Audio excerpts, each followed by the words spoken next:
Hello दोस्तों, नमस्ते। आज की कहानी का नाम है सजा।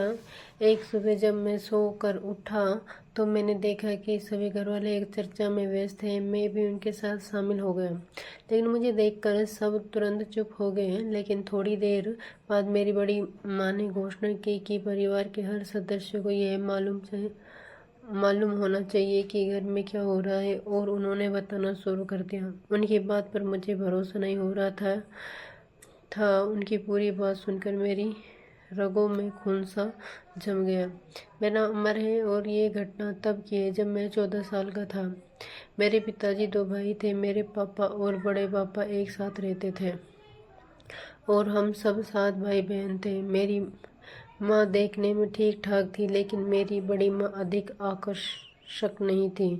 हमारे घर पर काम बहुत था, इसलिए मेरे पापा और बड़े पापा एक परमानेंट नौकरानी भी रखी हुई थी जिसका नाम गीता था। मेरी माँ और बड़ी माँ सुबह से उठ जाती और सारा दिन काम करती रहती थी, और गीता भी उनके साथ काम में हाथ बटाती थी। घर के सभी बच्चे स्कूल जाते थे तो सुबह जल्दी उठकर सभी बच्चों का नाश्ता और टिफिन तैयार करना मेरी माँ की जिम्मेदारी थी, जबकि मेरी बड़ी माँ सभी बच्चों को तैयार करती थी और गीता तब तक घर में झाड़ू पोछा का काम निपटाती थी। एक सुबह जब मैं लगभग 7 बजे अपने सामान्य समय पर उठा तो मैंने अपनी बहनों और बड़ी माँ को गंभीरता से उनके बेडरूम के अंदर कुछ चर्चा करते हुए पाया, और मैं भी बात सुनने के लिए उत्सुक हो गया। मैं तुरंत उसके साथ शामिल हो गया, लेकिन मेरे जाते ही वे सभी चुप हो गए। लेकिन थोड़ी देर बाद मेरी बड़ी माँ ने घोषणा की कि हर किसी को यह जानना चाहिए और जो कुछ हुआ था उसे बताना शुरू कर दिया। नौकरानी गीता हमारे साथ रहती थी और वे एक पालक थी। वे रसोई के अंदर अकेली सोती थी और हम सभी अपने अपने बेडरूम में सोते थे। दरअसल पिछली रात मेरी एक बहन बिन्नी का पेट खराब हो गया था। वे आधी रात को टॉयलेट जाने के लिए उठी। टॉयलेट के रास्ते में रसोई आती थी। वे हमारी नौकरानी गीता सोया करती थी। बिन्नी ने रसोई के दरवाजे से आती हल्की सी आवाज़ सुनी। उसका ध्यान रसोई की तरफ खिंच गया। उसने सोचा कि शायद गीता को कोई तकलीफ हुई हो, लेकिन जब उसने दरार से भीतर झांका तो उसका पूरा शरीर कांप उठा। रसोई के अंदर का नज़ारा देखकर बिन्नी के होश उड़ गए। वे घबराकर तुरंत बड़ी माँ के कमरे में भागी और सब कुछ बता दिया। बड़ी माँ ने यकीन नहीं किया, लेकिन जब रसोई की लाइट जलाई गई तो सारा राज सामने आ गया। उस दिन के बाद घर में एक अनकही दूरी बन गई। बड़ी माँ का चेहरा हमेशा उदास रहने लगा। मेरी माँ अक्सर रोती हुई दिखती। बहनों की आंखों में डर और गुस्सा साफ झलकता। नौकरानी गीता अब भी घर में थी, लेकिन उसकी नज़र हमेशा झुकी रहती। किसी से बोलने की हिम्मत नहीं होती। धीरे धीरे वह घर में एक परछाई की तरह हो गई। बड़े पिताजी अब पहले जैसे सख्त और आदेश देने वाले नहीं रहे।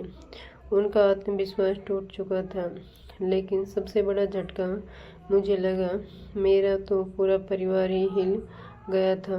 जो बड़े पापा हमेशा हमें संस्कार, परंपरा और इज्जत की बातें सिखाते थे, हमें डांटते थे कि हमें गलती नहीं करें, माँ बाप की इज्जत रखें, और वहीं बड़े पापा इस तरह का काम कर सकते हैं। मेरे दिल से उनकी इज्जत का वो स्थान हमेशा के लिए मिट गया।